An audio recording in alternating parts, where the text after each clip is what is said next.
Halo, assalamualaikum. Jumpa lagi di channel kesayangan kita semua. Semoga pemirsa sekalian dalam keadaan sehat walafiat ya. Mencapai perasaan khusyuk dalam bersedekah bukanlah perkara yang mudah.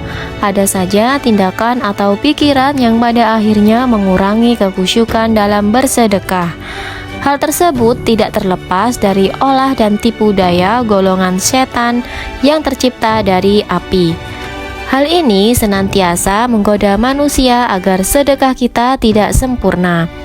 Itulah mengapa manusia harus selalu waspada terutama saat bersedekah. Ibadah yang satu ini seringkali digoda setan saat sedang menjalankannya, karena setan tidak henti-hentinya mengganggu hingga manusia tidak berdaya. Dalam video kali ini kita akan membahas tentang bersedekah bersama setan. Pemirsa sekalian, mereka yang merasa was-was atau ragu dalam niat baiknya dalam bersedekah biasanya akan berlangsung hingga saat mulai bersedekah. Hal itu membuat orang ragu terkait ibadah ini yang seharusnya dijalankannya. Misalnya, kita bersedekah apakah terlihat orang atau tidak. Kadang orang bersedekah menunggu orang lain melihat kita. Bahkan kadang orang bersedekah sering pilih-pilih. Contohnya, ketika kita memberi makan kucing liar dengan kucing kita sendiri. Jika mengalami hal ini, Anda patut waspada karena sebenarnya Anda tengah bersama dengan setan yang menggoda. Setan menghembuskan was-was dan syubhat dalam diri manusia. Hal ini sudah dilakukan sejak awal. Permusuhannya dengan Allah Subhanahu wa Ta'ala, yakni ketika setan menggoda Nabi Adam dan Siti Hawa untuk memakan buah kuldi.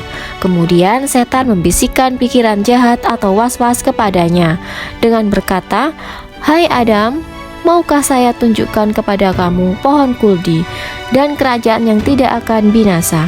Quran Surat Toha ayat 120. Seseorang yang hanya senang memberi makan kucing peliharaannya saja dan bertindak kejam terhadap kucing yang lainnya atau kucing liar akan mendapatkan hukuman. Bagi mereka yang menyakiti atau menganiaya hewan yang lemah dan lucu ini adalah siksa neraka. Begitupun dengan kisah kucing yang sudah ada sejak zaman Rasulullah. Bahkan kucing merupakan hewan kesayangan beliau. Beliau sangat menyayanginya hingga ia selalu menjaganya dengan baik. Oleh karena itu, sebelum kita memelihara kucing, alangkah baiknya kita harus meniru bagaimana Rasul memelihara kucing. Beliau memberi nama kucing kesayangannya itu Muza. Suatu hari ketika Nabi hendak bepergian dan ingin mengambil jubahnya, ditemuinya Muza sedang terlelap tidur di atas jubahnya. Beliau sudah tahu yang namanya kucing kesayangan kalau sedang tidur sangat imut sekali. Tanpa ingin mengganggu kucing kesayangan Nabi itu terlelap, sehingga Nabi memotong sebelah lengan jubahnya yang ditiduri oleh Muza. Subhanallah, mulia sekali perbuatan Nabi ini. Kemudian Nabi pun pergi keluar rumah meninggalkan Muza yang sedang terlelap tidur. Ketika Nabi pulang kembali ke rumah, Muza terbangun dan merunduk kepada majikannya. Sebagai balasan, Nabi menunjukkan kasih sayangnya kepada Muza dengan mengelus lembut kepada Muza. Dalam aktivitas lainnya, ketika Nabi menerima tamu, beliau selalu duduk menggendong Muza. Dan ketika duduk, Nabi meletakkan Muza di pahanya. Salah satu sifat Muza yang Nabi suka adalah ia selalu mengeong ketika mendengar azan, seolah-olah suaranya terdengar mengikuti lantunan suara azan. Bahkan Nabi pernah berpesan kepada para sahabatnya untuk menyayangi kucing peliharaannya seperti menyayangi keluarganya sendiri. Jadi dari kisah di atas, jika kita memiliki hewan peliharaan khususnya kucing, maka rawatlah dia dan sayangilah dia, karena itu merupakan tanggung jawab kita dan kewajiban kita sebagai majikannya. Tak terkecuali dengan kucing yang datang dari luar atau kucing-kucing liar. Kita harus memberikan makan dan minum dengan ikhlas tanpa membeda-bedakan bentuk dan rupa si kucing. Entah kucing jelek ataupun kucing bagus, mereka sama-sama makhluk ciptaan Allah Subhanahu wa Ta'ala.